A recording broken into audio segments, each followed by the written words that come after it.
Bien. Buenas tardes. Es un placer y un honor a la vez en estas 41ª Jornadas Universitarias de Contabilidad y 14º Simposio de Contabilidad y Auditoría del Extremo Sur, que hemos dado en llamar así ya hace 13 años en Ushuaia, y por supuesto en la Universidad Nacional de Tierra del Fuego. Estas jornadas son organizadas por el Instituto de Desarrollo Económico e Innovación. Decía entonces que es un placer de presentar a la doctora María del Carmen Rodríguez. Es doctora de la Universidad de Buenos Aires. Su tesis de doctoral es, la contabilidad en crisis, planteos para su superación. Y de lo que nos va a disertar hoy tiene como título Armonización de estándares de sustentabilidad, y como subtítulo, no nos une el amor, sino el espanto. Evidentemente, digo yo, esto de la contabilidad en crisis se mantiene, y creo que vale la pena seguir hablando del tema. Bueno, pero quiero agregar también que la doctora, por supuesto, es conferencista, tiene una trayectoria muy importante en diversas disertaciones, tanto a nivel nacional como internacional. Por supuesto, en investigación es categoría 1 en el programa de incentivos, o sea, tiene, trabaja, por supuesto, como la mayoría de nosotros, en docencia, y tanto en carrera de grado como en posgrado. Así que, bueno, adelante, María del Carmen, con gusto te escuchamos. Hola, perdón, colegas. Quería agregar que, sí, luego va a haber espacio para consultas, ¿sí? Bien. Colegas, amigos, profesores y estudiantes universitarios de todas las provincias de nuestro magnífico país, aunque a veces no lo es tanto. Para mí es un placer también estar compartiendo con ustedes esta edición 41 de las Jornadas Universitarias de Contabilidad y 14ª del Simposio de Contabilidad y Auditoría del Extremo Sur, organizados por la Universidad Nacional de Tierra del Fuego, Antártida e Islas del Atlántico Sur. En estas circunstancias tan particulares de pandemia, ahora en DISPO, y hasta hace 2 semanas en el ASPO, para empezar a usar algunos acrónimos y siglas a las que somos tan afectos los contadores, por Zoom, y sin poder compartir esos cafecitos y charlas informales, y para tratar de desacartonar un poco esta presentación que propuse con este título de armonización de estándares de sustentabilidad, le agregué esta pregunta: ¿no los une el amor sino el espanto? Pregunta rétorica que es posible que compartan muchos de los asistentes a estas jornadas, que han seguido el lento andar de armonización de las normas de información financiera internacionales, y han también acompañado el nacimiento y el desarrollo de las distintas iniciativas que tienen que ver con sustentabilidad. Vamos a compartir la pantalla para poder seguir esto sin que, no sé si ahí ya estoy compartiendo, me dirán, mucho del sí, término. Sí, María del Carmen, se ve perfecto. Bien. Muchos de ustedes ya conocen que desde las investigaciones que estamos llevando a cabo desde hace años dentro del Centro de Investigaciones en Auditoría y Responsabilidad Social, de la sección de investigaciones contables del Instituto de Administración, Contabilidad y Métodos Cuantitativos para la Gestión, qué largo, me quedo sin respiración, de la Facultad de Ciencias Económicas de la Universidad de Buenos Aires. Estamos trabajando en proyectos que siempre tienen como propósito mejorar la información de las organizaciones en general y a veces enfocándolo a los negocios en particular, desde una perspectiva integral de pensamiento sistémico y complejo, que es consistente con la concepción amplia de la disciplina contable, que considera a la sustentabilidad como marco abarcativo para el estudio de la contabilidad. En este contexto en el que nos encontramos,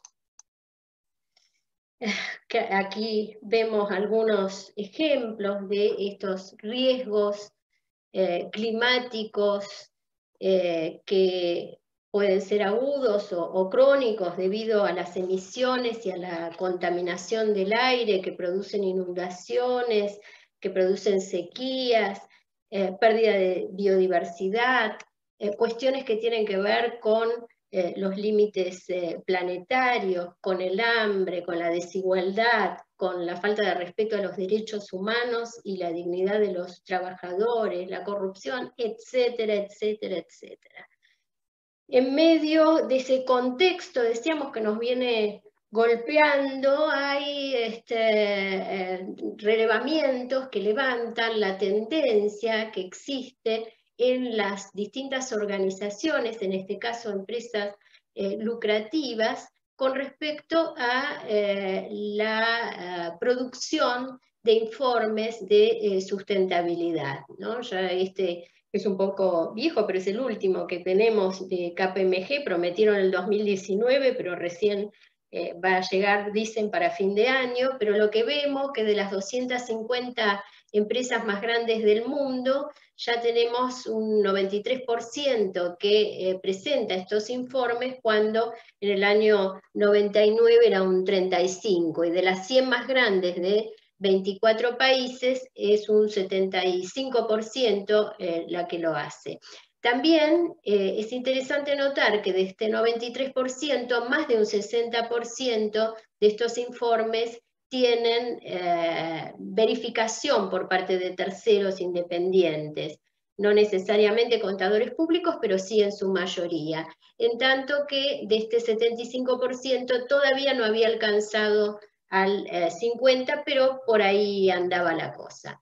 Un relevamiento más reciente, pero de las 500 empresas que constituyen el índice de Standard & Poor's, nos muestra también en Estados Unidos una plaza difícil, ¿no?, para el tema de los informes de sustentabilidad, porque son más propensos los europeos a emitir este tipo de informes, pero fíjense que de estas 500 empresas, mientras en 2011 el 20% presentaba informes de sustentabilidad, en 2019 lo hace un 90%, es decir, estamos viendo que esa tendencia ha ido en alza en estos últimos 20 años en particular, acá últimos 10.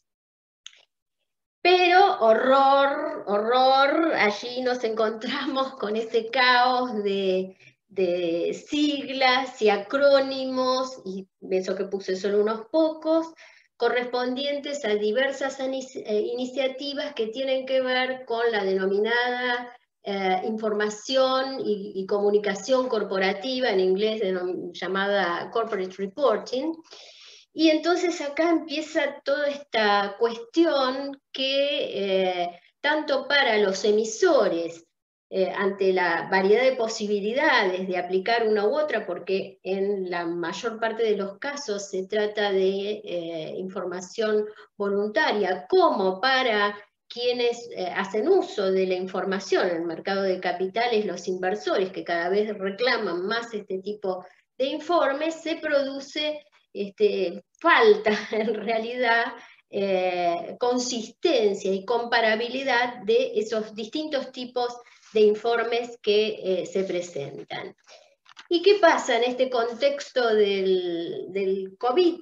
Acá, en donde nos hallamos inmersos tras la declaración de la OMS del brote como pandemia y con las consecuencias que han tenido sobre la actividad económica y sobre los agentes económicos y sociales del mundo en realidad. Bueno, parece que ahora empiezan a aparecer una serie de voces que reclaman, ya sea desde el mercado, y en eso se basan quienes están haciendo estas propuestas que vamos a ver hoy, como desde lo académico, ya hace bastante tiempo, y desde las propias empresas que tienen que preparar estos informes no tradicionales, decía, empiezan a aparecer reclamos de que ha llegado el momento y ahí está esto de no nos une el amor sino el espanto. ¿Por qué? Porque las demandas son fuertes de exteriorizar los riesgos y también las oportunidades que se derivan de este contexto en el que nos encontramos. Pero esto no es algo que haya surgido ahí de la nada, sino que viene de muchos años, 30 años, pero 20, digamos, ya del trabajo que están haciendo todos los organismos y las iniciativas referidas al tema. Antes de empezar con las propuestas concretas, estas de armonización, me pareció que era importante hacer referencia a un trabajo de Accountancy Europe. Accountancy Europe es la entidad que agrupa a los organismos profesionales contables europeos. Antes se llamaba Federación de Expertos Europeos, hasta 2016 creo, cambió su denominación. Creo que tiene más como miembros, 51 miembros de organizaciones que agrupan a contadores en Europa, y en este trabajo de 2019 propone 4 informes para encarar la emisión interconectada de estándares.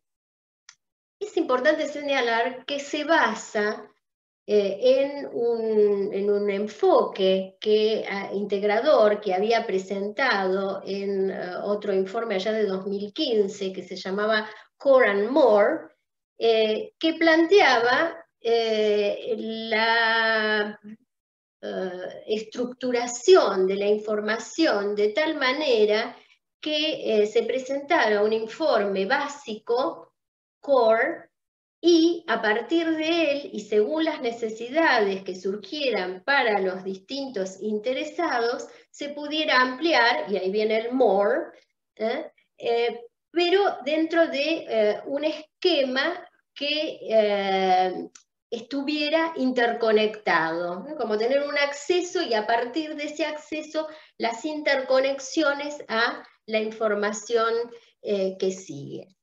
Entonces, desde ese antecedente que planteaba esta interconexión y que incluso sostenía que el IRC era uno de los precursores y los que iba a tener un peso importante en todo este enfoque, que como sabemos lo ha tenido en lo que hace a la información integrada, este trabajo en particular plantea alternativas para establecer un organismo emisor de normas internacionales de estándares para la información no financiera para resolver ese problema al que hacíamos referencia derivado de la cantidad de iniciativas que se ocupan del problema.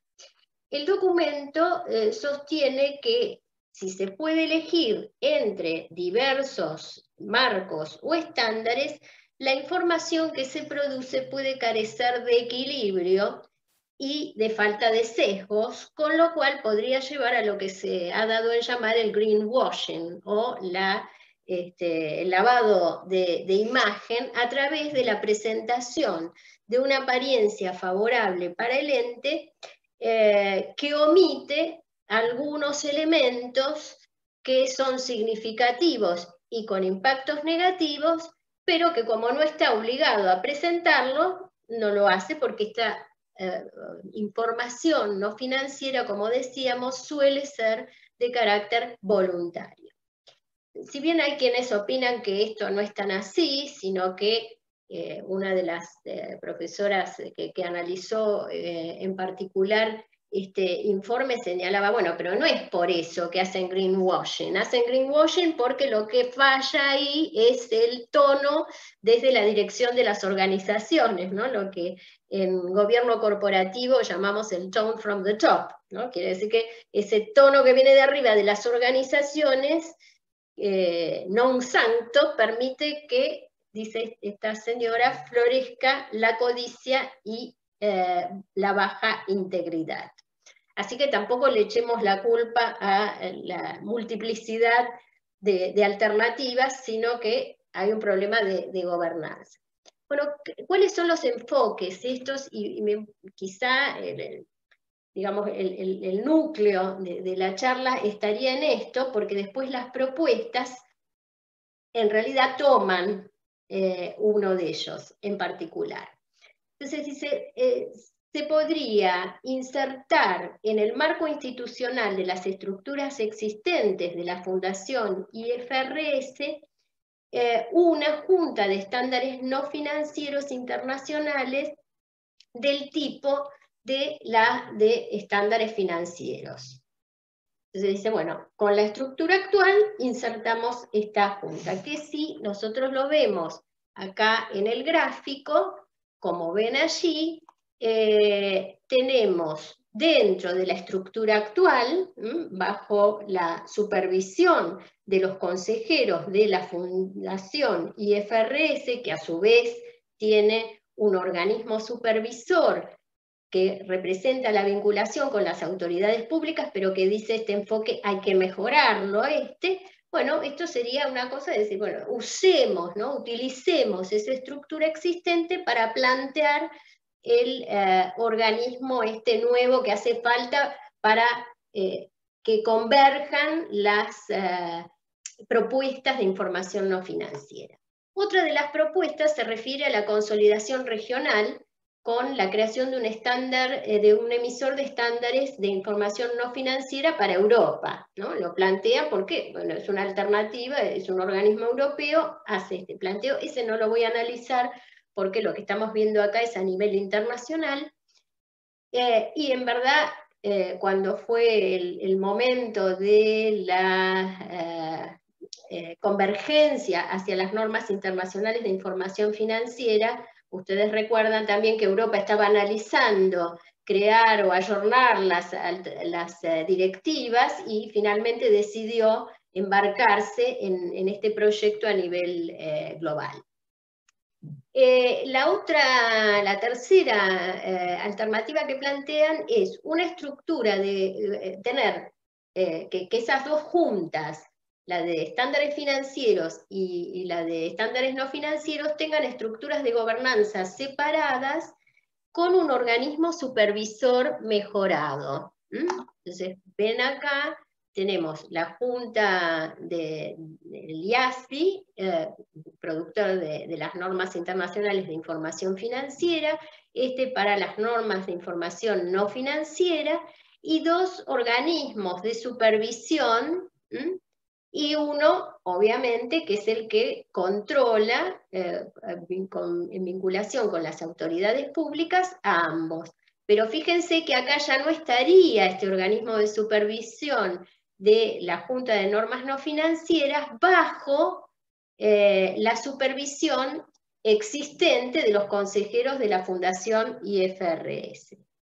Y la cuarta, propuesta es la estructura de reporting, una estructura nueva, totalmente nueva, de reporting corporativo global con una nueva fundación, pero para la información corporativa global.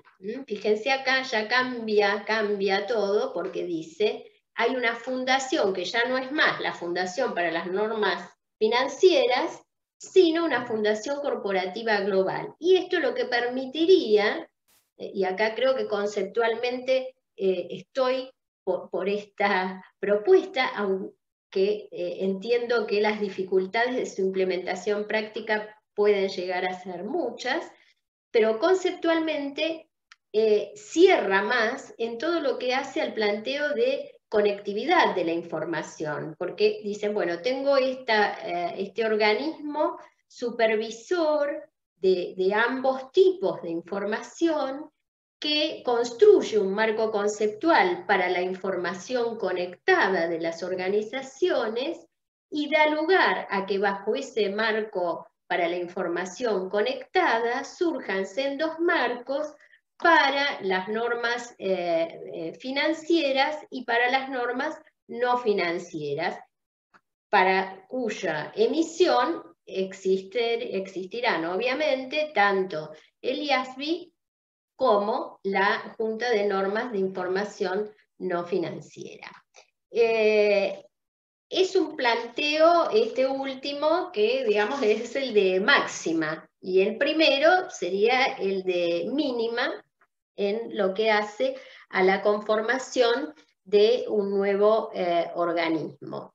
Con respecto a las mediciones, este trabajo del Accounting Europe señala que sería interesante construir en principio un conjunto de mediciones básicas o core que podría derivarse de las mejores prácticas existentes y que ya aplican las empresas líderes y que han sido propuestas por los distintos marcos y emisores de estándares, y establece a partir de eso seguir un enfoque gradual, pero con un basamento fuerte en objetivos basados en la ciencia y utilizando el enfoque de evaluaciones del ciclo de vida y otras cuestiones que se están, digamos, moviendo en todo este ámbito.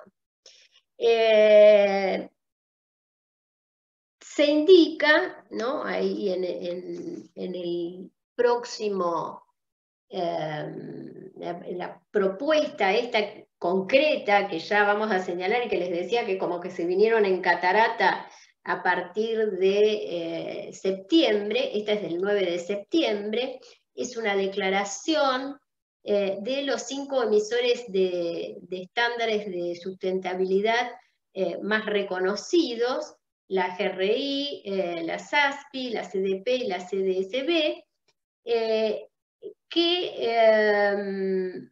se refiere a la necesidad de avanzar en un sistema también de información corporativa más comprensivo, integral, interconectado y demás.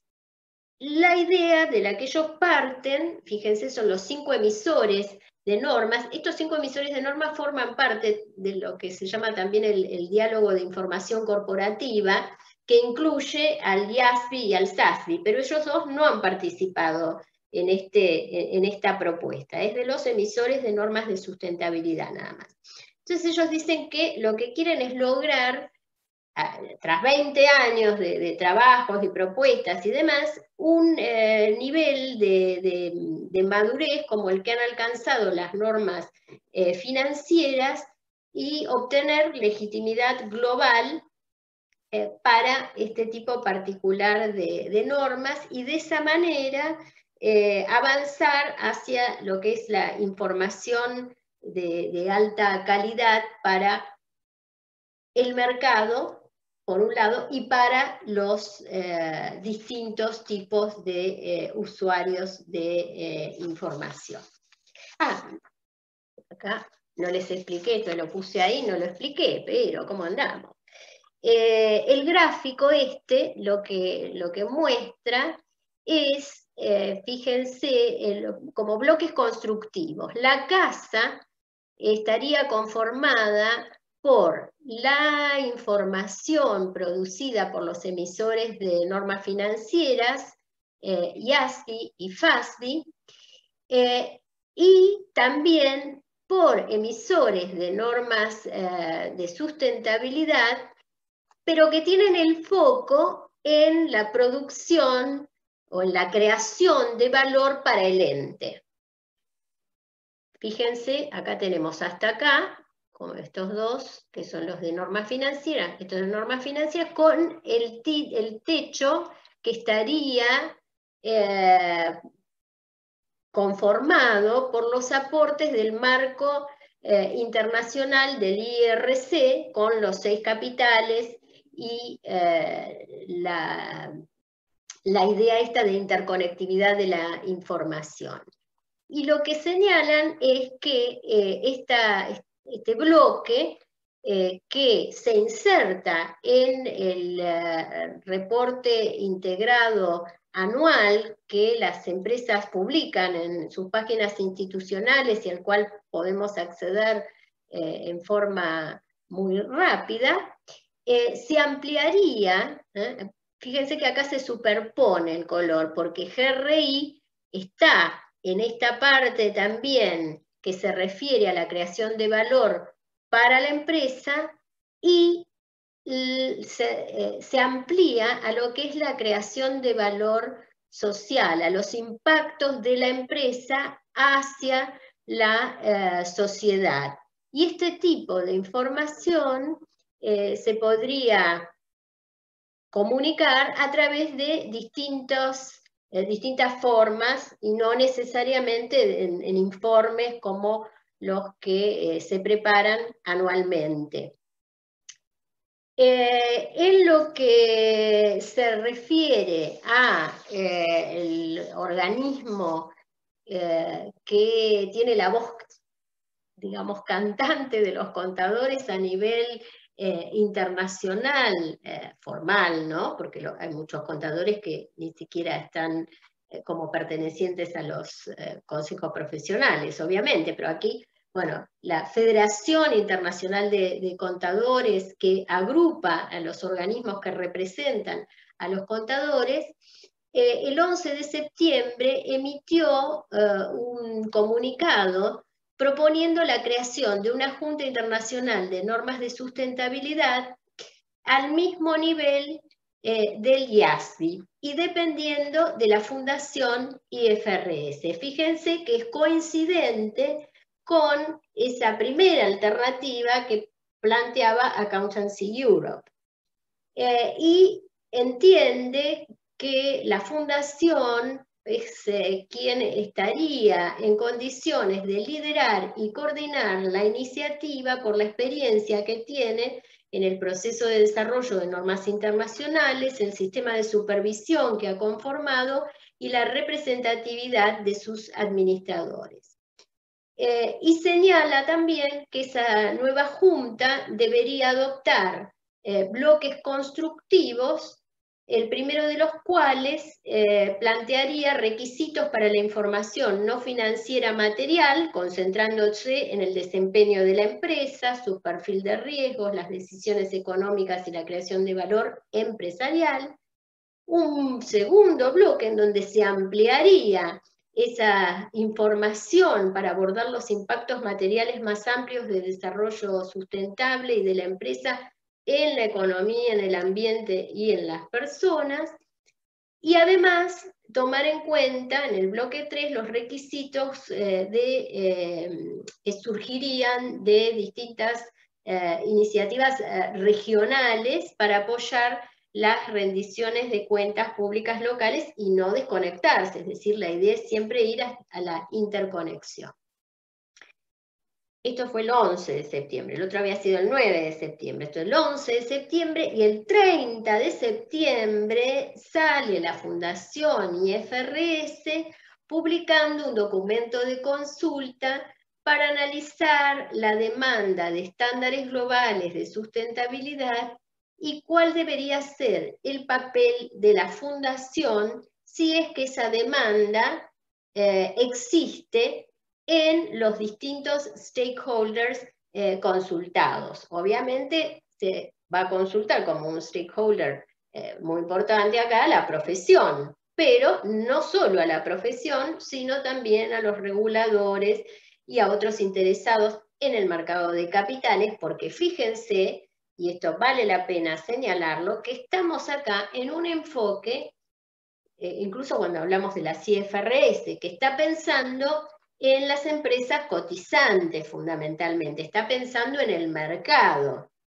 Nosotros desde la perspectiva teórica y de las investigaciones que hacemos, hablamos de información organizacional y de cómo todas las organizaciones podrían contribuir a los objetivos que se plantean para salir de la situación en que nos encontramos, pero muchas de esas organizaciones son empresas pequeñas y medianas que no estarían obligadas, en caso de que esto se efectivizara, a la aplicación de estas normas, como no lo están las que no cotizan en nuestro país a la aplicación de las normas internacionales. Pero fíjense que cuando aparecen todos estos movimientos, se avanza hacia una idea que en este sentido debería estar centrada, o digamos, nuestra expectativa es que estuviera centrada en la interconectividad de la información. Bueno, la propuesta de la Fundación IFRS se hizo en el marco de la revisión que cada 5 años realiza la Fundación sobre su estrategia, y allí detectaron que la sustentabilidad era un tema clave. El enfoque, ellos señalan y lo repiten, es un enfoque impulsado por la demanda, es decir, ellos dicen que no quieren tener este rol, sino que lo que van a hacer es, a través de esta consulta, ver si hay demanda para que se ocupen de esta participación en la construcción de este esquema en el que aparecería una junta para la información no financiera. Porque lo que plantean es, las opciones podrían ser o mantener la estructura actual, con lo que dicen, bueno, no apoyamos, no contribuimos en nada a estas demandas que surgen de los problemas que estamos atravesando, favorecer las iniciativas existentes, bueno, medio ahí como que sí, estamos de acuerdo, como lo que les decía en la participación en el diálogo de información corporativa, participan ahí, pero en definitiva poco es lo que se contribuye, o crear una nueva junta de estándares de sostenibilidad y convertirse digamos, quien colabora esta junta con las iniciativas existentes basándose en su trabajo. Esto es algo que aclaran también bastante, señalando que no van a inventar la rueda, sino que se van a basar en el trabajo de todas estas entidades. Pero fíjense que ellos dicen, lo vamos a hacer, y voy a, es que puse acá con una letra que no sé si me voy a entender, porque no me funcionaba la impresora, los requisitos para ocuparse de este tema, si es que sale de la consulta que deben participar en ello. Dice, bueno, lo vamos a hacer, pero los requisitos son los siguientes. Lograr un nivel de apoyo adecuado mundial de autoridades públicas, reguladores globales e interesados en el mercado. Trabajar con las iniciativas regionales para lograr congruencia y disminuir la complejidad. Garantizar idoneidad de la estructura de gobierno. Lograr adecuada preparación técnica de administradores, miembros y personal de la nueva Junta. Lograr normas de financiación, que se obtenga financiación requerida por separado de la que tienen ahora la fundación para supervisar al IASBI, y capacidad de obtener apoyo financiero, lo que no es menor.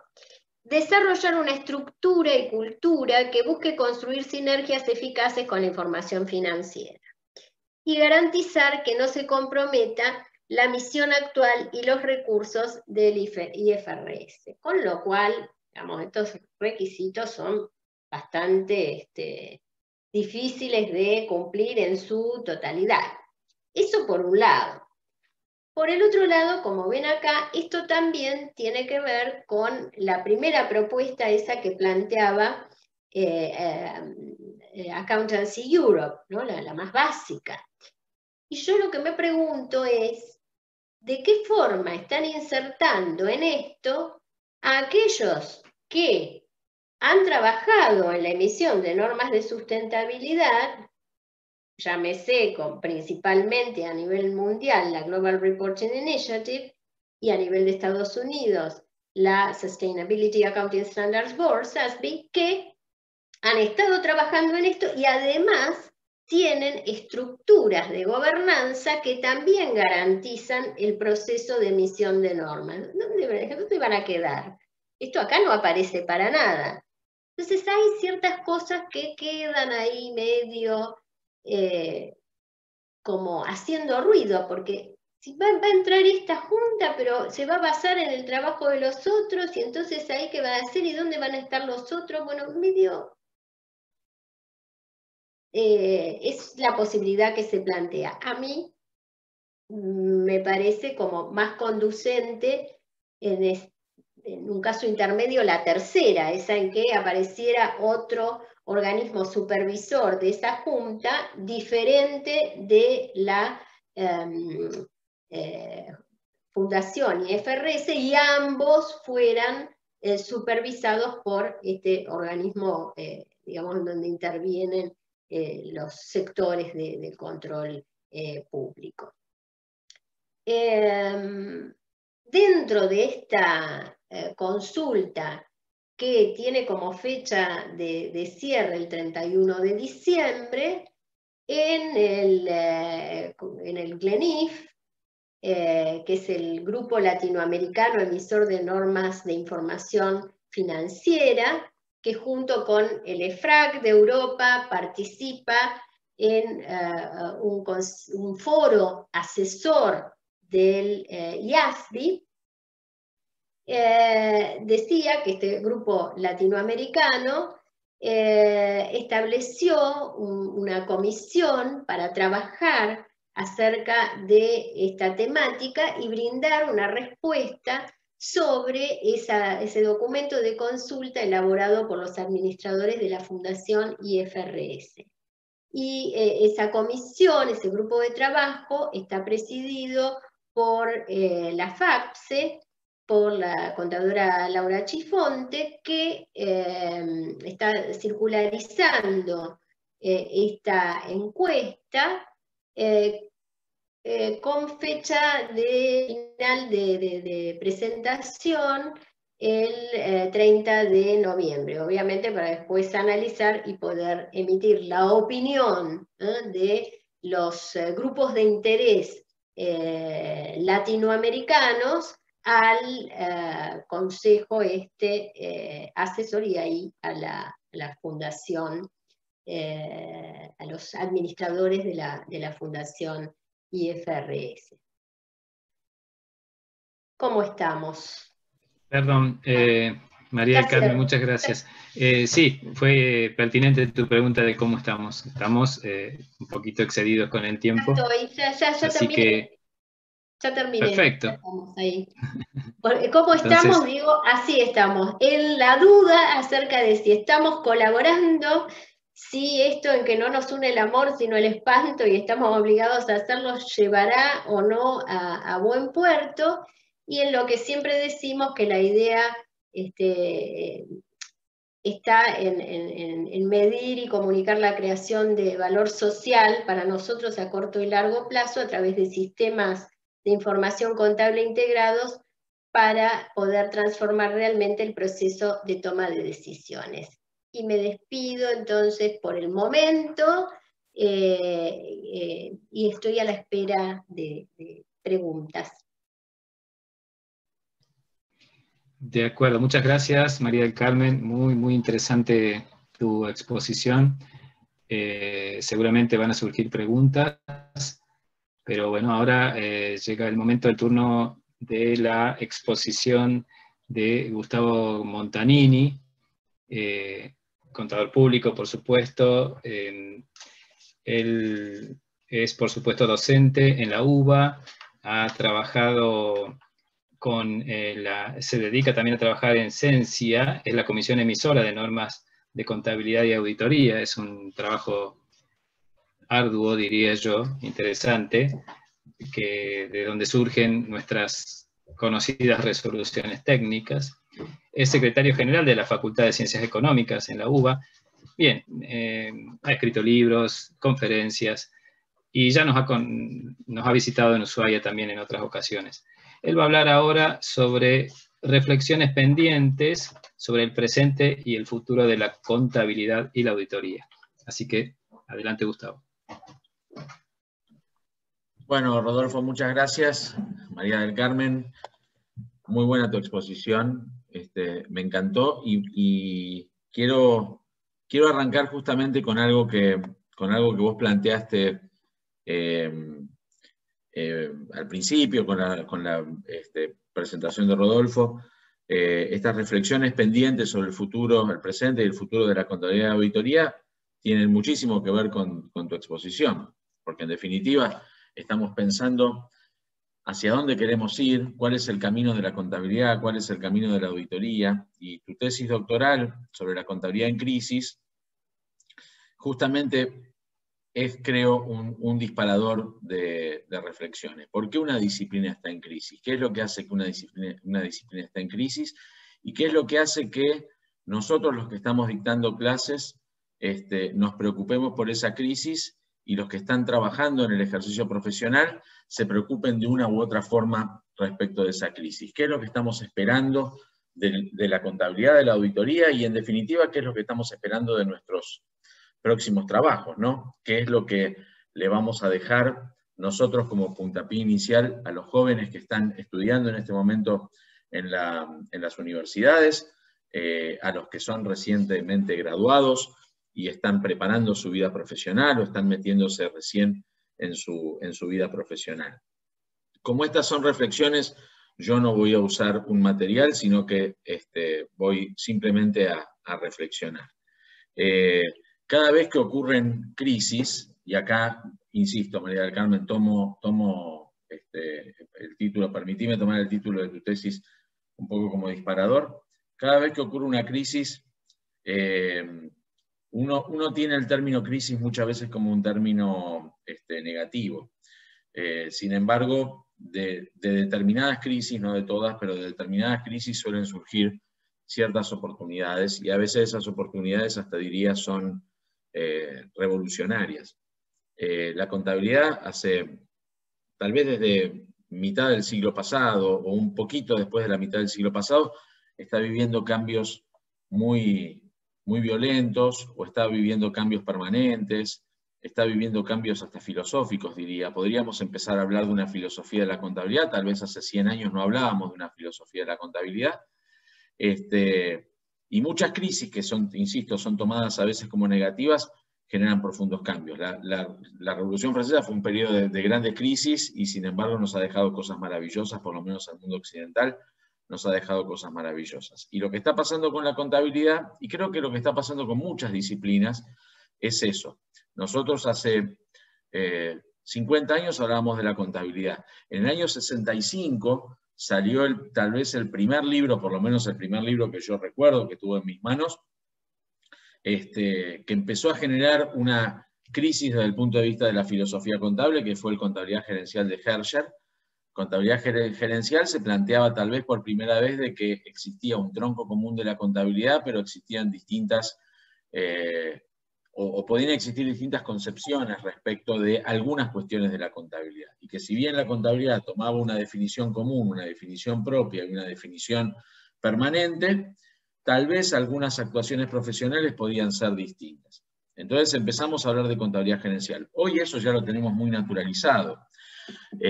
Sin embargo, cuando empezamos a hablar ahora de contabilidad ambiental, contabilidad social, o reportes de sostenibilidad, o valor social, como hablabas vos, María del Carmen, antes, todavía la profesión, o todavía inclusive la academia, se resiste a pensar en esa idea en forma amplia. Todavía estamos en esa etapa de crisis, vos lo comentaste también en algún momento, todavía estamos en esa etapa de crisis donde los cambios se están empezando a producir y nos damos cuenta de que efectivamente, o por lo menos una parte de la investigación, de la academia, de la docencia y de la profesión también, se empieza a dar cuenta, por un lado, de que existen otros límites de la contabilidad, y por otro lado, y esto sí lo vemos desde el punto de vista profesional, que existen otras formas de encarar la profesión y otras áreas de trabajo posibles para la carrera de contador público, o para las carreras vinculadas con la carrera de contador público. Y esto se da, creo, habitualmente porque las disciplinas van en sentido contrario a lo que nosotros pensamos habitualmente. Es decir, qué sé yo, la medicina seguramente surgió con un problema, surgió con una persona que estaba enferma, y esa persona que estaba enferma, alguien intuitivamente intentó curarla. Al principio seguramente no lo logró, después cuando lo logró, apareció la segunda parte, que es el intento de sistematización. ¿Se escucha bien? ¿Se escuchó bien o se cortó? Porque me pareció... Se escuchó bien. Entonces decía, el intento de sistematización de esa solución. Es decir, encontrada la solución al problema, el paso siguiente es sistematizar esa solución. Cada vez que pase esto, vamos a hacer esto. Y recién después, sobre el final, no sé cuál es el final, digamos, ¿no? O si ese final es un principio, pero recién sobre el final, las disciplinas, la medicina, por ejemplo, empezó a decir, miren que esto es medicina, esto es curanderismo, esto es chamanismo. O sea, empecemos a tratar de encontrar los límites de cada una de las profesiones. A la contabilidad le pasa lo mismo, a la psicología le pasa lo mismo, a la economía le pasa lo mismo. La economía estudió históricamente los bienes escasos y a la economía jamás se le ocurrió pensar en estudiar el aire porque el aire no era escaso. Y ahora, ya con las primeras fotos que mostró María del Carmen, nos damos cuenta de que el aire es escaso, el medio ambiente es limitado, y entonces las disciplinas empiezan a incorporar esa problemática, pero la empiezan a incorporar porque hace 50 años no era una preocupación y ahora son una preocupación.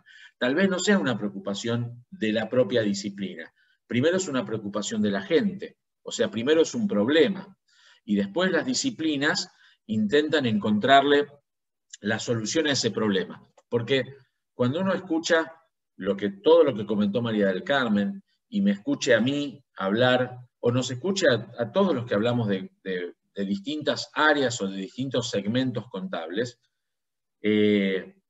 la pregunta sobreviniente inmediata es, ¿y por qué esto tiene que ver con los contadores? O sea, ¿por qué los contadores hablamos del medio ambiente? ¿Por qué los contadores hablamos de valor social? ¿Por qué los contadores hablamos de sostenibilidad? ¿Por qué no hablan los que se encargan de disciplinas ambientales de eso?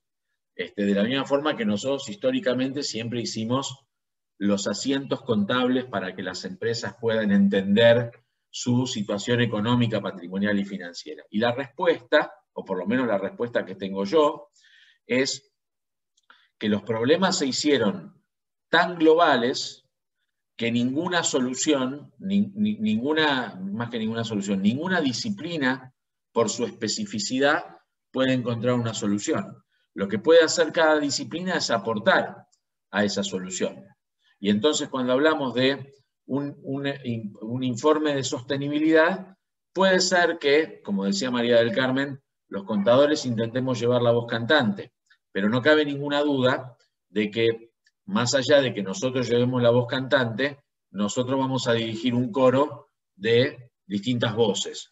Y entonces en esos coros de distintas voces van a aparecer otras disciplinas, sin lugar a dudas.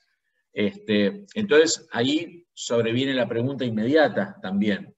¿Por qué los contadores vamos a llevar la voz cantante? ¿Y por qué no otra profesión? Y ahí mi respuesta es que porque si nosotros encontramos una definición mucho más amplia de la definición de contabilidad que teníamos hace 50 años, nos vamos a dar cuenta de que si la contabilidad la definimos como una disciplina, no quiero entrar en la discusión ciencia, técnica, tecnología, todos vamos a tener una un juicio de valor sobre eso, pero si entramos en la posición de que la contabilidad es una disciplina que se encarga de medir patrimonios y después tratamos de entender cómo se mide ese patrimonio, el patrimonio ambiental, el patrimonio social, el patrimonio financiero, el patrimonio tributario, etcétera, etcétera, nos vamos a dar cuenta de que es lógico que la contabilidad tome esa voz cantante, porque la contabilidad tiene esa visión sistémica que nos permite entender y medir ese patrimonio en forma sistémica. Y cada área de la contabilidad, o como decía tal vez nuestro maestro García Casella, al quien quiero hacer un recuerdo en este momento, fallecido recientemente, con todo el cariño, como él decía, los segmentos contables, esos segmentos contables nos permiten entender que de un tronco común se desprenden distintas formas de ver las cosas y distintas formas de satisfacer a distintos usuarios que tienen necesidades distintas. Pero la realidad es que la contabilidad tiene esa visión sistémica que otra disciplina tal vez no tenga. Entonces, que cada área de la contabilidad, que cada segmento contable se encargue de definir, como lo hacemos en la contabilidad financiera, qué forma parte de ese patrimonio y qué queda afuera de ese patrimonio. En la contabilidad financiera hablamos con mucha naturalidad diciendo, no sé, los conceptos intangibles autogenerados no, o la porción autogenerada de valor de los conceptos intangibles no son parte del balance. Listo, ok, esa es una interpretación de la contabilidad financiera y puede ser válida porque alguien podrá decir, a nadie le interesa, no sé, estoy reflexionando nomás, ¿no? A nadie le interesa cuál es la porción autogenerada de valor en un balance, porque el balance lo miran los accionistas, y los accionistas lo que le interesa es saber cuánto la entidad obtuvo de ingresos, obtuvo de gastos y obtuvo de resultados. Si eso es producto de una máquina o de un intangible autogenerado, es lo de menos, porque los accionistas lo que hacen es tomar decisiones de políticas de dividendos. Ahora, cuando el usuario de esa información contable financiera es una persona que quiere comprar una empresa, ahí el concepto de intangible autogenerado empieza a cobrar valor, porque a nadie se le va a ocurrir que el posible comprador de Facebook o el posible vendedor de Facebook no ponga el intangible autogenerado sobre la mesa diciendo, este intangible vale tanto. Pero así todo es una medición económica financiera, lo que es lógico, porque estamos hablando de una transacción económico-financiera donde las necesidades y los intereses son económico-financieros. Ahora, cuando alguien se pregunta, acá en Buenos Aires, ¿cuánto vale el Teatro Colón? O en Ushuaia, ¿cuánto vale el Glaciar Martial? Nadie se va a plantear, perdón, ahora voy a reformular lo que voy a decir en este momento, pero nadie se va a plantear el valor económico-financiero. Y si se lo plantea para un emprendimiento económico-financiero. No se lo plantea para otra decisión. O sea, a nadie le interesa el valor económico-financiero del Colón o del Glaciar si la decisión es cómo aprovechar socialmente el Colón o el Glaciar. La vez pasada yo estaba hablando con alguien acá en Buenos Aires y le preguntaba, ¿cuánto vale el Colón? Y me decía, bueno, el Colón es una manzana dentro del centro de la ciudad, entonces 9 de julio, Libertad, vale lo que valga el metro cuadrado ahí. Y yo decía, no, yo estoy preguntando no cuánto vale el espacio del Colón, cuánto vale el Colón. Entonces la visión economicista me contestó, el valor actual del futuro flujo de fondos de lo que la gente paga por las entradas del Colón. Y yo decía, listo, ok, y si el Colón fuera gratis, ¿sería menos? Entonces, desde el punto de vista económico tal vez sí, pero desde el punto de vista social, cultural, ambiental mismo, tal vez, seguramente no. Y entonces cuando uno se plantea, ¿y por qué la contabilidad puede tomar la voz cantante en esto? ¿Por qué podemos entender la contabilidad como una disciplina que se encargue de esto? Insisto que la respuesta es, si el Colón es patrimonio de la ciudad de Buenos Aires, si el Glaciar Martial es patrimonio de la provincia de Tierra del Fuego, entonces quiere decir que eso debería estar en un informe que mida los patrimonios y que lo mida como a la gente le interesa que como al usuario, le interesa que esté medido. Y entonces ahí empieza a cobrar la idea de que un único bien no tiene, como nosotros entendíamos en la contabilidad tradicional, un único atributo, sino que un único bien tiene distintos atributos. Entonces, por supuesto que el Glaciar y el Colón tienen una medición económico-financiera. Por supuesto que tiene una medición tributaria, porque tiene un atributo tributario. Alguien está pagando impuestos por eso, y si no lo paga porque es municipal, no importa, digo, el bien tiene un atributo tributario también.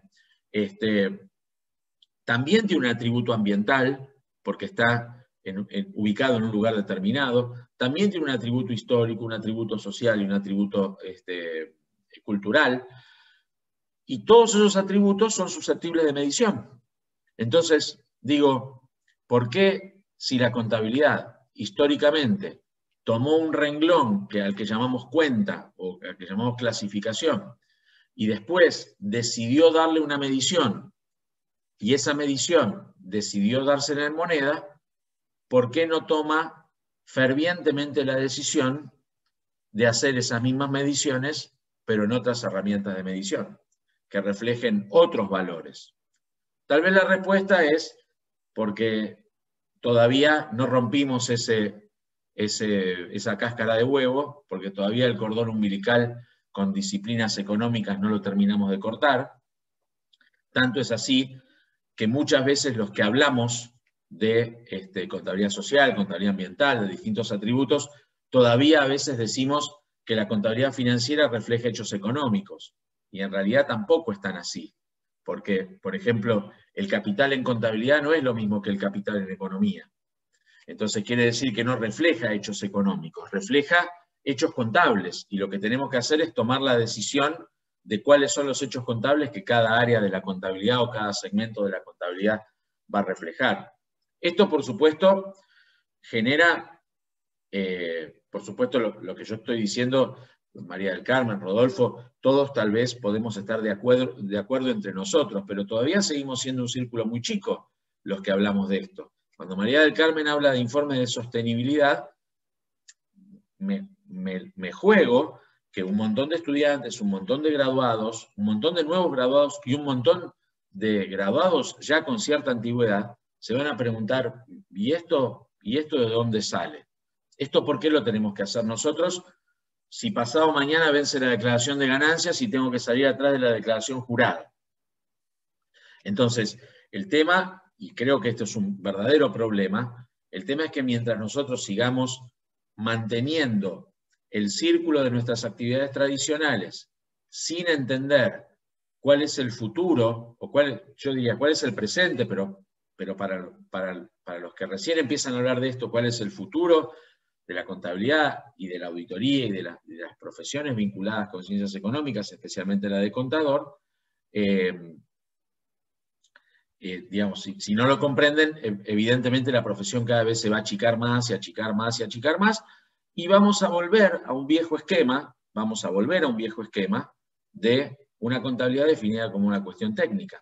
O sea, nosotros pensamos una disciplina como científica o tecnológica, pero cuando la aplicamos en forma técnica. Cuando digo la aplicamos me refiero a la profesión en general, no me refiero a nosotros en particular. Cuando la aplicamos en forma técnica. Nadie se plantea seriamente, pocos se plantean seriamente el concepto de valor en contabilidad, el concepto de costo en contabilidad. Vamos y buscamos la norma que dice cuál es la forma de determinar los costos. Entonces determinamos un costo, costeo directo, costeo por absorción, se terminó el problema. Sin embargo, el problema es mucho mayor, porque el problema es un problema de la filosofía contable. Es este problema que yo planteaba al principio. ¿Cuáles son los límites de la contabilidad? Los límites de la contabilidad no son como este rectangulito en los cuales estamos hablando. Los límites de la contabilidad son súper difusos, y más en esta época donde casi todas las disciplinas están replanteando nuevamente cuáles son sus límites. Y por eso existe la contabilidad social, pero también existe la economía social. Y también existe la sociología, pero existe la psicología social. Entonces uno dice, ¿cómo? ¿Sociología y psicología social? Si cuando éramos chicos nos decían que la sociología era por el grupo y la psicología era por el individuo. Entonces, ¿cómo es que existe la psicología social? Y esto es porque las disciplinas están redescubriendo sus límites.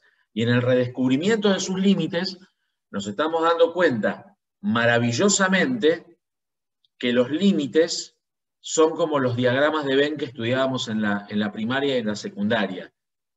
Tienen cosas que corresponden a cada una de las disciplinas, pero también empiezan a confluir, o sea, tienen cosas en común. La contabilidad siempre tuvo cosas en común con el derecho, con la economía, pero ahora nos damos cuenta de que tienen cosas en común con la psicología.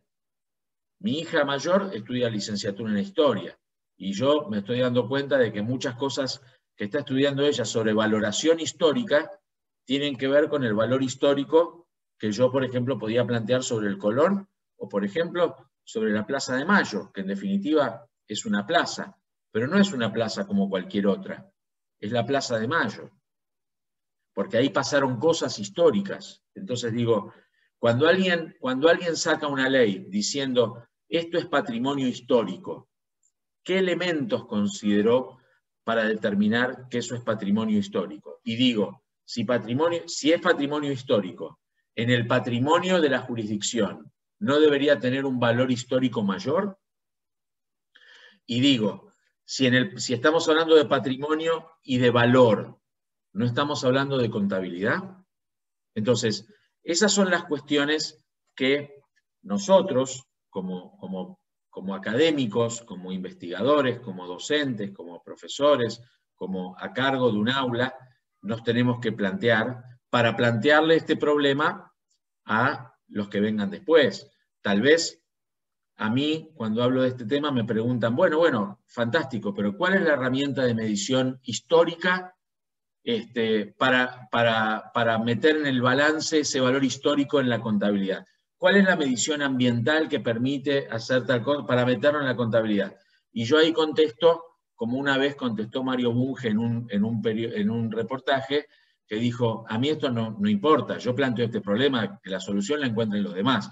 Entonces, ninguno de nosotros, o por lo menos yo, no tengo esa solución, pero tal vez esa sea una solución interdisciplinaria, esa sea una más interdisciplinaria y multidisciplinaria.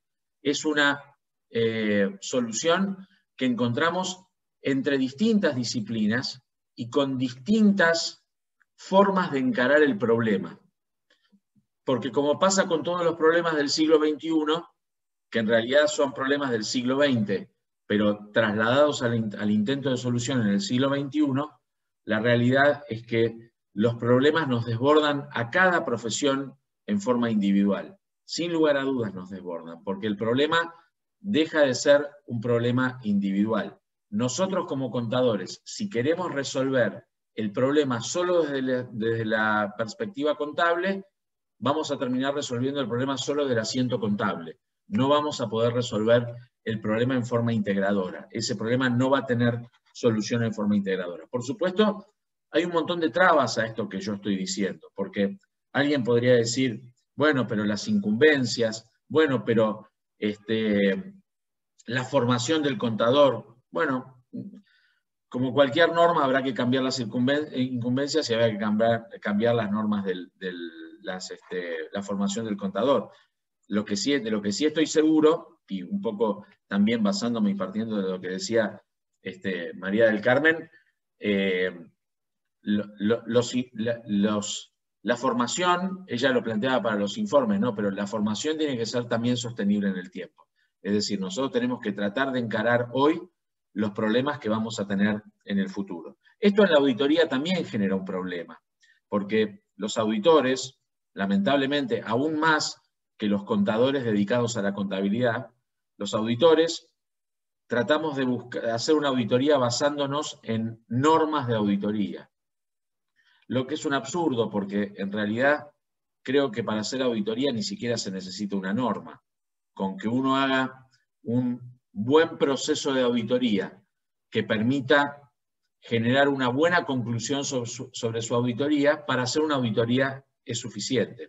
No para cubrir la responsabilidad, eso es cierto, pero para hacer el trabajo de auditoría no necesito ninguna norma. Agarro un buen libro de auditoría, Fowler, Schlosse, no quiero ser autorreferencial, Fowler, Schlosse, y uno puede hacer una buena auditoría sin normas, pero sí con un marco de referencia. Entonces ahí es donde aparece la problemática que en algún momento planteó María del Carmen en la necesidad de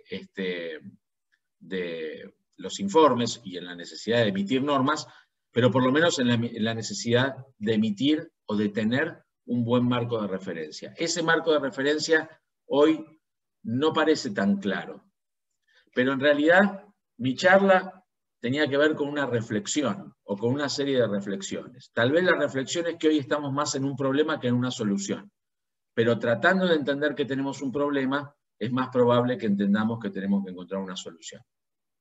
Así que, por mi lado, muchísimas gracias. Muy bien, Gustavo, muchas gracias.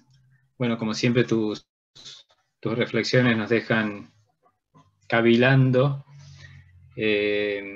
Yo voy a hacer una pregunta, le quiero hacer una pregunta a cada uno. Quiero aclarar que parto desde cierto escepticismo, pero bueno, es mi punto de partida.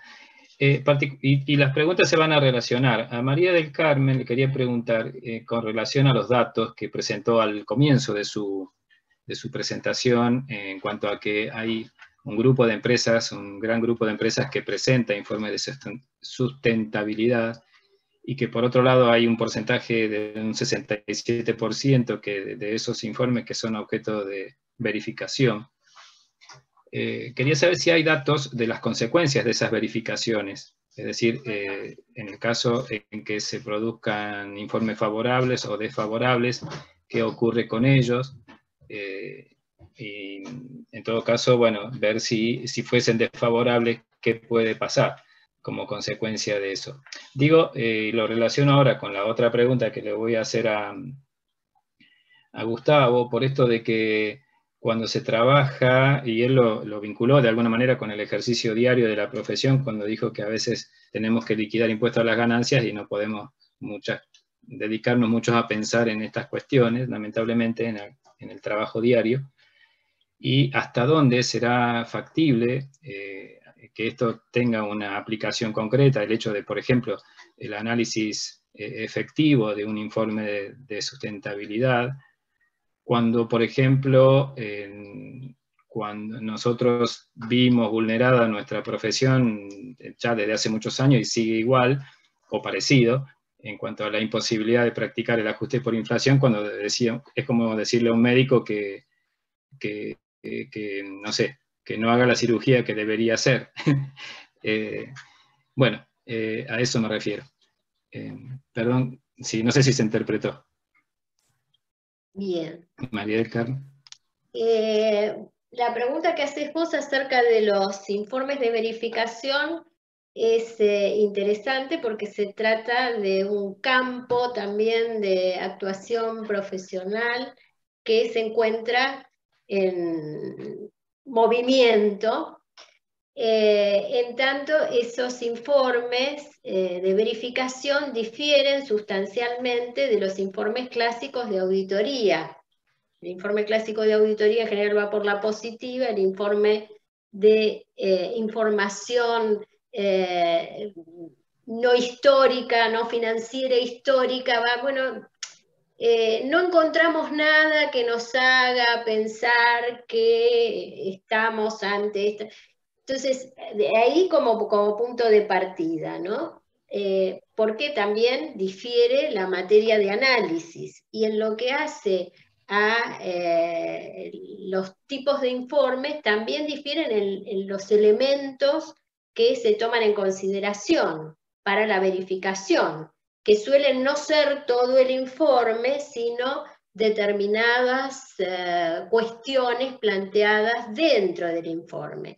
Así que hay toda una movida, digamos, desde los análisis que se están haciendo ahora en el IASB, que tienen que ver con una reformulación quizá del ISAE 3000, que es el que se utiliza para este tipo de informes de verificación, y propuestas que tienen que ver con hacia dónde tendría que enfocarse el tema en lo que hace a estas nuevas formas de información emergente.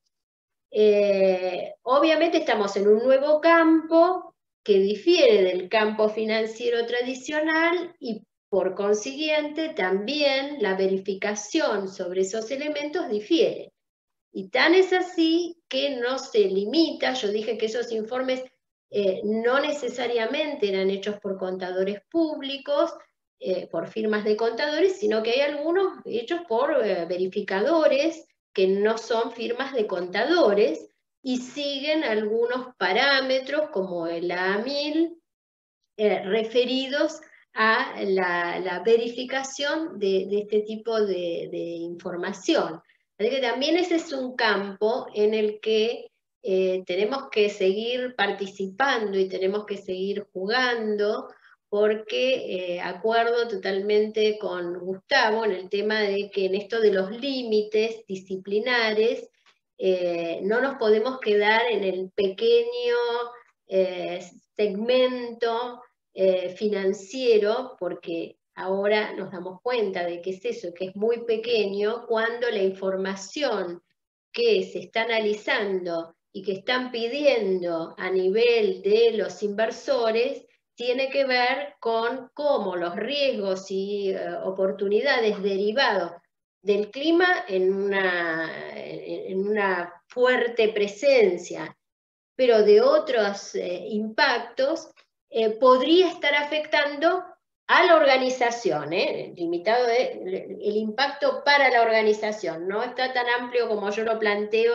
en el sentido de la organización a la sociedad, pero aún dentro de esto vemos que hay una ampliación y que todas estas propuestas que tienen que ver con considerar no solamente el capital financiero, sino y el capital estructural, que son los que más conocemos, y el intelectual, sino también el relacional, y el humano y el natural, empiezan a tener un peso tan fuerte que no podemos dejar de considerarlos. Y entonces las normativas de auditoría para la verificación que se haga de esos informes tiene que cambiar también.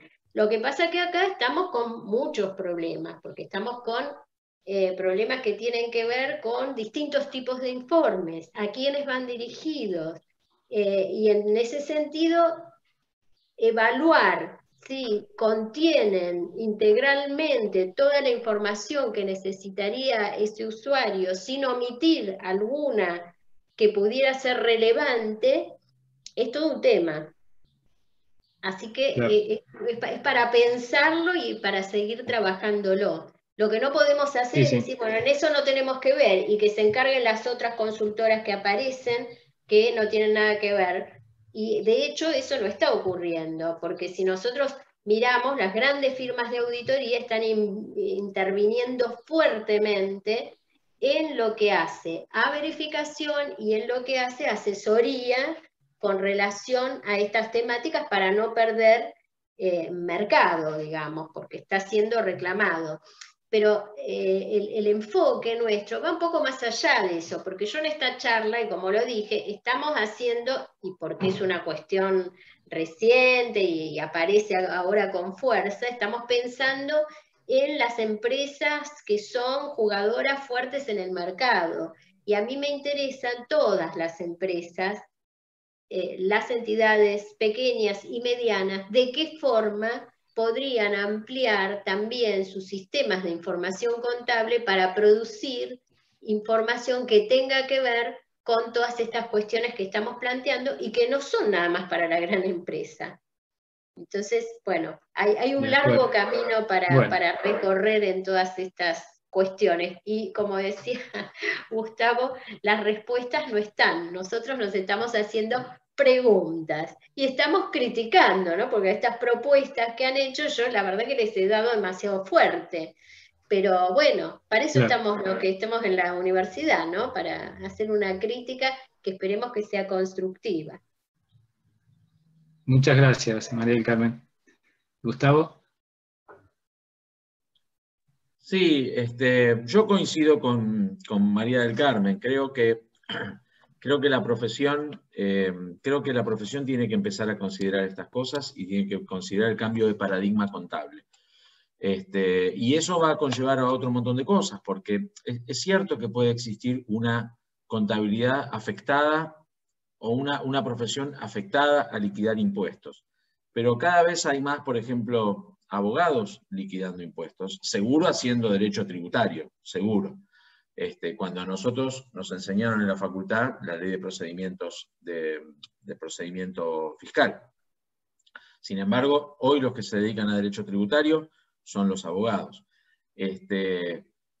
Además, el mundo está cambiando a una velocidad vertiginosa y, por ejemplo, hace 3 años o 2 años, el lema del simposio fue la automatización y las profesiones. Yo no recuerdo si fue hace 2 o hace 3 años. Y todos estábamos preocupados por el tema de la automatización. Y yo lo que reflexionaba en ese momento es, claro, si decidimos hacer tareas automatizadas, ¿cómo no vamos a estar preocupados por la automatización?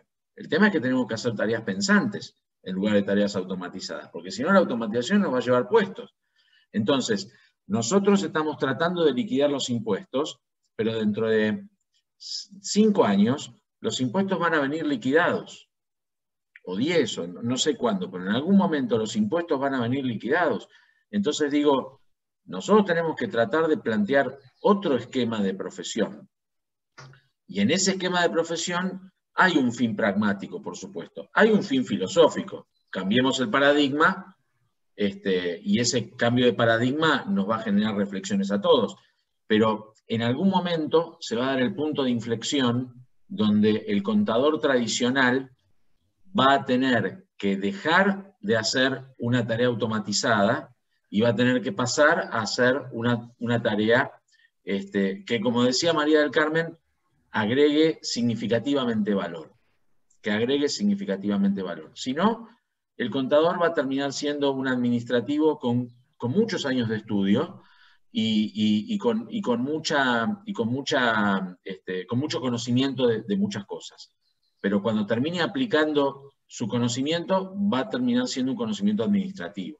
Y eso es un error para las futuras generaciones, porque nosotros ya estamos ejerciendo la profesión como nos parece que la tenemos que ejercer, pero quien está entrando en este momento a la facultad, o quien está egresando en este momento de la facultad, está tremendamente desprotegido respecto de este mundo donde se interpreta al contador como un administrativo de nivel. Nosotros somos los encargados de generar ese cambio. Y la realidad es que la disciplina lo está haciendo también. O sea, la disciplina nos está llevando a hablar de estas cosas. Esto no es un invento de María del Carmen, un invento mío. Esto es porque la profesión y la disciplina nos está llevando a hablar de eso.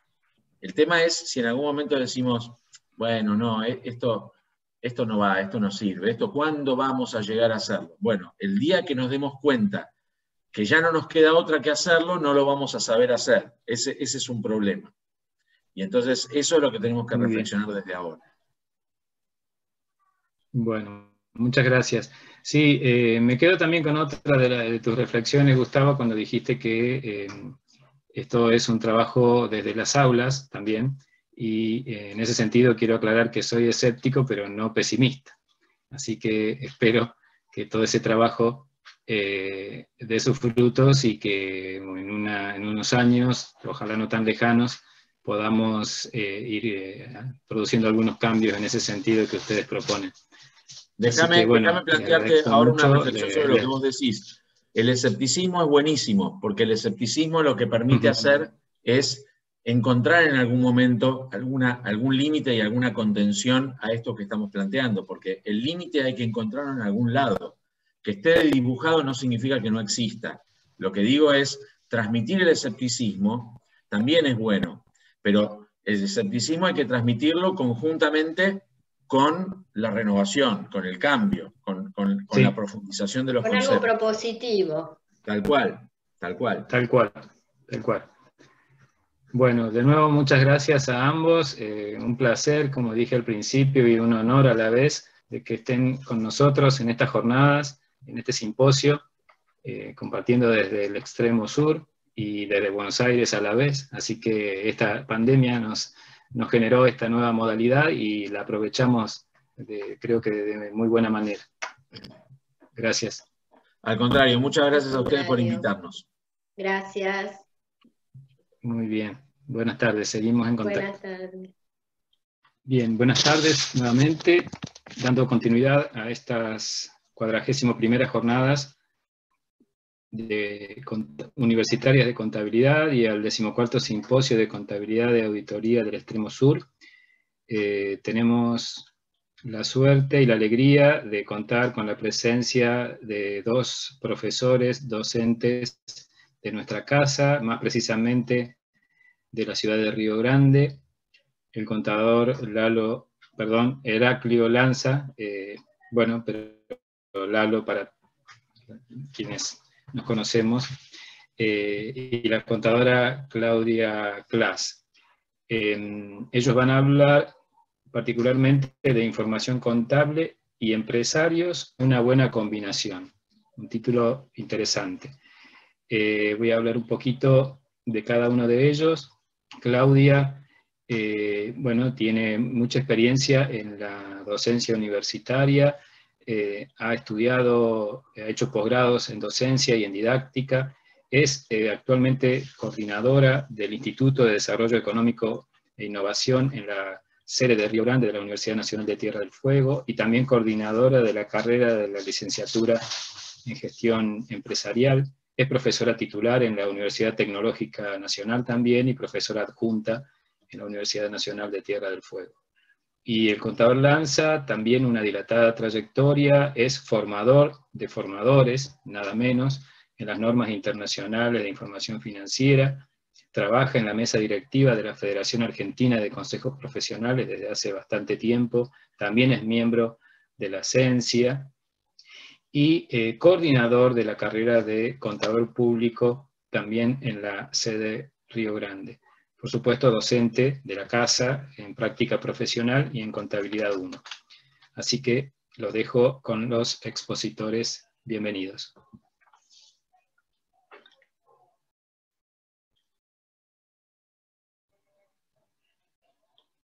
Vamos. Muchas gracias, Rodolfo, por tu presentación. Queremos también agradecer a los organizadores de este evento por invitarnos a participar. Realmente siempre hace bien y está bueno tener estos espacios para poder hablar de temas contables.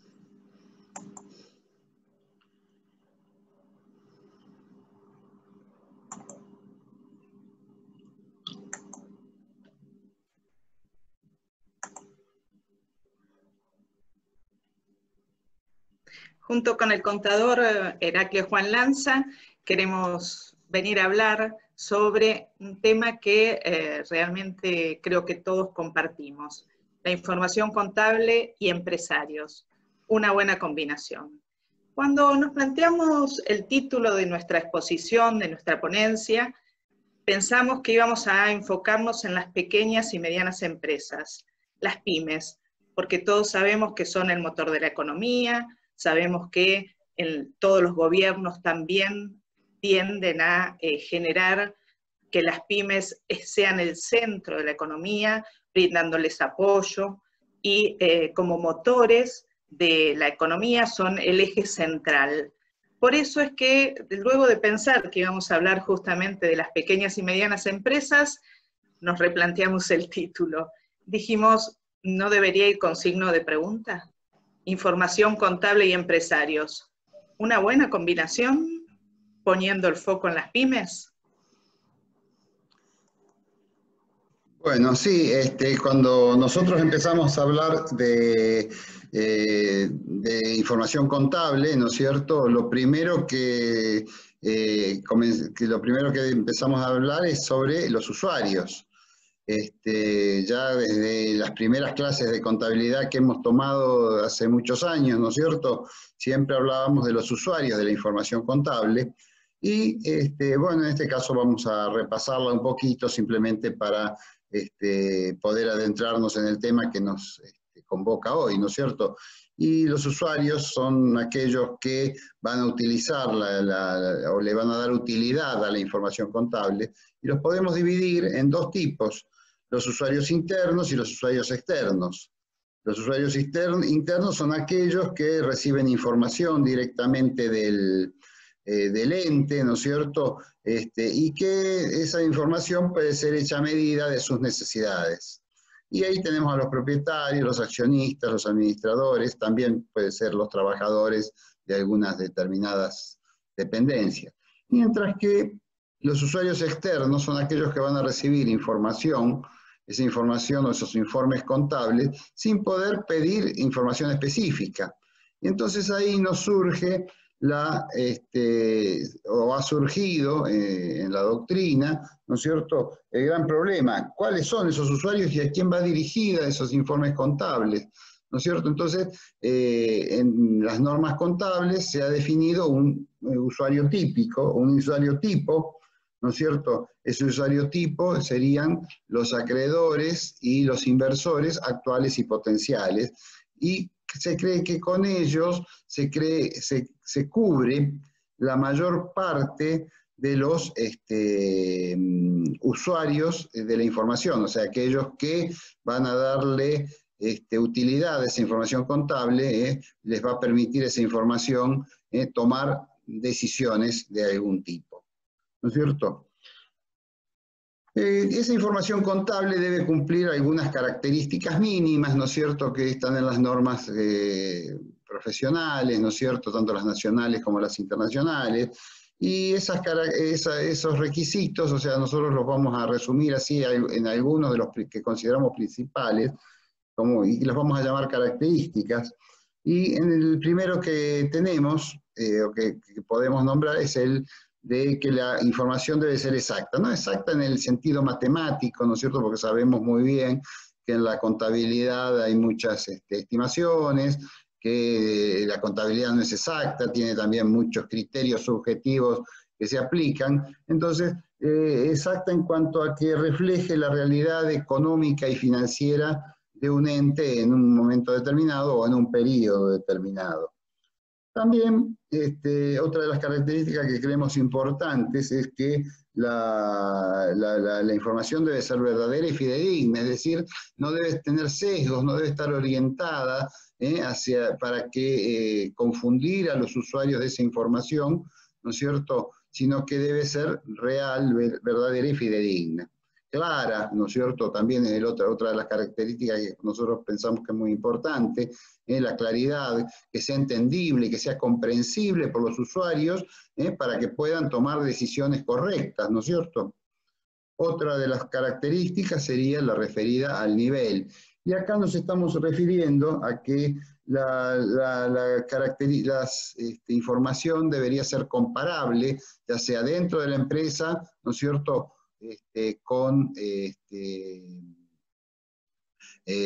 o con otros informes de otro momento, o con otros entes, ¿no es cierto?, en un momento determinado. Y por último, las dos últimas características son las que nosotros llamamos las restricciones en las normas contables, las restricciones a los requisitos de la información contable, que sería económica, que es de la que estamos hablando acá, del equilibrio entre costo y beneficio, que sea oportuna, ¿no es cierto? Y también le podemos oportuna ya desde el momento en que una información que llega tarde no le va a servir al usuario, ¿no es cierto? Y también deberíamos incorporar dentro de estas últimas características la impracticabilidad, que es significa que se debe hacer para presentar la información, debemos hacer todos los esfuerzos necesarios, pero normales, para poder conseguir esa información. No debemos hacer sacrificios o recurrir a esfuerzos muy importantes que nos permitan conseguirla. ¿Por qué? Porque ahí estaríamos atentando también contra el equilibrio entre costo, beneficio y oportunidad.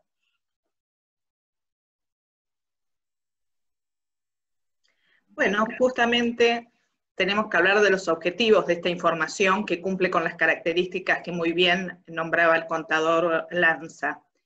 La información contable, sobre todo, está pensada como un conocimiento que tiene que poder ser comunicable, o sea que tiene que tener la característica de que el usuario la reciba como un mensaje comprensible. ¿Para qué? Para poder analizarla e interpretarla y de esta manera poder tomar decisiones. Recordemos que tomar decisiones justamente es una situación crítica y que nos puede llevar a una situación de riesgo. Por eso siempre pensamos en reducir la incertidumbre. La información contable es una de las principales herramientas para reducir la incertidumbre. Pero a pesar de todo esto y todo lo que pensamos cada vez que elaboramos información contable, también los que trabajamos junto con pymes o con pequeños empresarios, normalmente escuchamos, ¿para qué sirven los estados contables? O no entiendo lo que dice el balance, pero si sirve para el banco está bien. O esos números no son los de mi negocio. Esta información ya está desactualizada. Entonces ahí nos planteamos que todas esas características que hablábamos de la información, si bien la información cumple con toda la normativa, a veces no cumple con su fin primordial, que es que el usuario pueda tenerla disponible en el momento que la necesita, pueda comprenderla, pueda trabajar con esa información, porque no nos olvidemos que los datos los genera el empresario, pero la información generalmente la elaboramos los profesionales que estamos a cargo de la contabilidad de esas empresas o esos entes.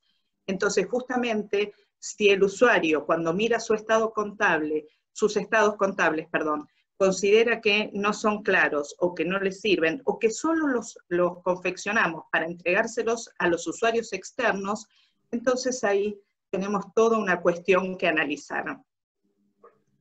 Sí, acá, Claudia, permitime que me introduzca un comentario, ¿no es cierto? En esos números no son los míos, ¿no es cierto? Es lo que escuchamos últimamente los profesionales desde que volvimos a aplicar el ajuste por inflación, ¿no es cierto? Ellos tienen los números en la cabeza y no entienden lo que es el ajuste por inflación, entre otras partes de los estados contables, ¿no es cierto? Bueno, yo creo que teniendo en cuenta todo esto, nos tenemos que hacer algunas preguntas. Nosotros, los profesionales de las ciencias económicas, ¿explicamos a nuestros clientes la información contable? No nos olvidemos, como decíamos hace un rato, que los datos son del empresario, pero la información contribuimos los profesionales a confeccionarla. ¿Nos tomamos ese tiempo para explicarla, para poder brindarle herramientas reales a los empresarios para tomar esas decisiones? Pero la otra pregunta que nos surge entonces es, ¿estamos preparados para hacerlo? ¿Elaboramos otros informes aparte de los estados contables para apoyar al empresario a tomar sus decisiones? ¿Ponemos en el centro de todo nuestro trabajo al usuario interno? Entonces, acá tenemos que pensar también que en las ofertas las ofertas académicas, ¿se propicia el desarrollo de estas habilidades de comunicación? ¿Los profesionales salimos formados para comunicar la información con la que trabajamos? Sí, acá también quiero hacer un pequeño comentario, ¿no es cierto?, en todos estos, que también debemos tenerlo en cuenta. Los profesionales, con la carga de trabajo que tenemos, ¿podemos hacer todo esto? Recordemos que la AFIP todos los días nos saca una resolución, la gran carga impositiva, bueno, de trabajo impositivo que tenemos los profesionales, de trabajo laboral y previsional, de preparación de los estados contables. Pensemos que para preparar un estado los estados contables de un cliente, nosotros tenemos que primero definir si le corresponden aplicar normas nacionales o internacionales. Si le corresponden aplicar normas internacionales, tenemos que vamos a aplicar las NIS Full o las NIS para las pymes. Si tenemos que aplicar las normas nacionales, tenemos que identificar, ¿no es cierto? Ya que diríamos no estamos aplicando la RT26, entonces tenemos que aplicar las normas. Primero tenemos que ver si ese empresario o ese ente entra dentro de las categorizaciones de la RT41, entes pequeños, segunda parte, entes medianos, tercera parte, que tiene distintas características en algunos casos, o algunas dispensas para algunos casos. Si no le corresponde las normas para entes pequeños y medianos, entonces deberían ser la norma para el resto de los entes, normas nacionales, que serían a través de la 17, que nos da las normas de medición, pero a su vez tiene el contador que ver, ya sea para pequeños, para medianos o para grandes entes, aplicar la 8, la 9 o la 11, que son las normas de presentación. Y a su vez, si la empresa tiene que realizar sus estados contables consolidados, o si tiene derivados, o si es una empresa agropecuaria que va a tener que aplicar la RT22, si es una empresa cooperativa, si es una cooperativa va a tener que aplicar la RT24, y dentro de todo esto es el gran cúmulo de trabajo que tiene el contador, a veces hoy no le permite, o no le ha permitido hasta hoy, ¿no es cierto?, contestar a estas preguntas, ¿no es cierto?, de elaborar informes contables contemplados para distintos usuarios.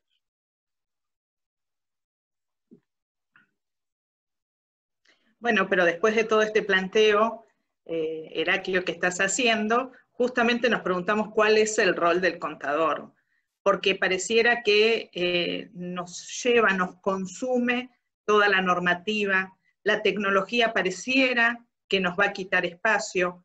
Siempre decimos que el avance tecnológico nos va a convertir en personas que solo van a completar aplicativos, que tocando un botoncito van a salir los informes contables. Entonces, ¿el aumento de la tecnología va a disminuir nuestro servicio profesional? ¿O realmente nos tenemos que plantear si no hay que reformularlo, si no hay que mirar este nuevo paradigma y, utilizando la tecnología, ver cómo agregamos valor a los servicios que estamos ofreciendo? Claramente, todos los contenidos que tenemos que trabajar, como muy bien nombraste vos, Heraclio, toda la parte de normativa, nos ocupa un gran espacio de nuestro hacer cotidiano en la labor profesional. La tecnología pareciera que nos quiere reemplazar. Y entonces, ¿cuál es nuestro lugar acá? Justamente, nuestro lugar como profesionales de las ciencias económicas tiene que ser el de agregar valor a esa información. Cada día estar más cerca del empresario, buscando desarrollar nuestra empatía para entender también lo que le toca al empresario vivir y justamente buscando que la información contable le brinde una herramienta esencial en la toma de decisiones.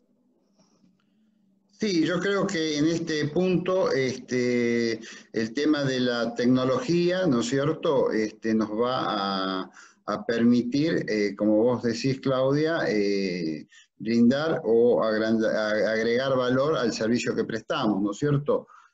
Máxime si se cumplen las predicciones, ¿no es cierto? Que en el corto plazo, ¿no es cierto?, vamos a tener a través de la inteligencia artificial y de la Big Data, ¿no es cierto?, vamos a poder, apretando un simple botón, obtener los estados contables de la empresa y mediante algún algoritmo que aplique los sistemas, nos va a hacer automáticamente, nos va a aplicar los procedimientos de auditoría y con ello se va a poder dar una opinión de auditoría, ¿no es cierto? Eso lo ven muchos, como que con ese trabajo, con esto, este avance de la tecnología, perderíamos los contadores, ¿no es cierto?, posibilidad de prestar servicios profesionales. No, nosotros no creemos que es así, ¿no es cierto, Claudia? No, por supuesto. Justamente una de las preguntas que recién veía decía, ¿qué nos pasó a los contadores que dejamos de hacer análisis e interpretación? Bueno, creo que es hacia ahí donde tenemos que ir. Ese es nuestro lugar. Y bueno, nos planteamos después de este pequeño recorrido algunas reflexiones, ¿no? Que en realidad son de este momento, pero son para ampliarlas, para que sirvan como disparadores de nuevas propuestas. Pensábamos que la currícula de la carrera de contador público, justamente por los contenidos que hay que trabajar, es muy amplia y todo el tiempo está dedicado a trabajar sobre los contenidos, que son muchos por las competencias propias de nuestras carreras. Pero justamente a veces ese foco tan puesto en los contenidos hace que sacrifiquemos el trabajo sobre las habilidades. Y el paradigma actual creo que nos plantea que hay que desarrollar más habilidades blandas, que en nuestra profesión a veces quedan en segundo plano, y justamente creo que el nuevo rol del contador requiere de estas habilidades blandas, de ser creativo, de tener empatía, de poder trabajar en equipos interdisciplinarios, entender que la información, como decíamos al principio, tiene que poder ser comunicable. Y para poder ser comunicable uno tiene que conocer a su cliente, pero conocer sus necesidades reales, porque a veces con una simple columna más que le podemos agregar a nuestros informes, le aclaramos muchísima información, le damos muchísimas más herramientas a ese empresario que está esperando de nosotros ese apoyo que se le puede brindar desde nuestro trabajo. Creo que, bueno, es en las universidades donde tiene que suceder. Creo que hay que hacer este planteo desde las prácticas profesionales. No nos olvidemos que los estudiantes salen de la universidad y van al mundo laboral. Entonces ese mundo laboral ya los espera preparados. Justamente después, para los graduados, también tendríamos que trabajar en conjunto permanente con los consejos profesionales de ciencias económicas, ofreciendo estos espacios, porque como decía, al ser una habilidad hay que practicarla, hay que desarrollarla. Sí, permitime que voy a vender un poquito la actividad de nuestra universidad y de nuestro consejo. Nuestra Universidad Nacional de Tierra del Fuego y el Consejo Profesional de Ciencia Económica de Tierra del Fuego trabajan en conjunto en esto y hacen permanentes cursos de capacitación hacia los profesionales y hacia los estudiantes de las carreras de ciencias económicas. Y esto es un logro que no se ve en todos los lugares del país, pero para nosotros es un gran logro el haber podido firmar un convenio, ¿no es cierto?, entre la universidad y el Consejo Profesional y llevarlo adelante, no solamente que quede en el convenio como ha quedado en otras partes, ¿no es cierto? Así que esto es un tema para seguir avanzando y seguir profundizando. Exactamente. Justo decíamos que es un disparador para buscar esos espacios, para construirlos juntos. Y bueno, tenemos acá una frase seguramente muy conocida por todos: la contabilidad es el lenguaje de los negocios.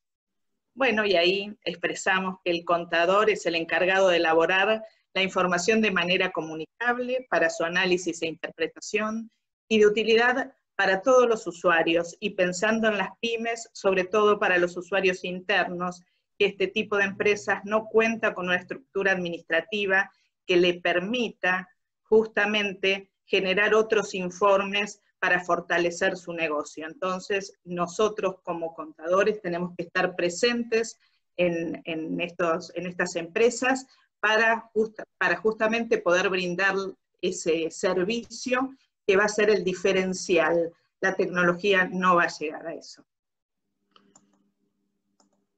Bueno, muchas gracias. Con esto hemos terminado nuestra presentación y agradecemos a los organizadores, ¿no es cierto?, el habernos permitido expresar un poquito nuestras ideas. Claudia, te dejo las últimas palabras. Muchas gracias, y bueno, como decíamos recién, a seguir pensando en nuestra profesión, que todavía tiene mucho para dar.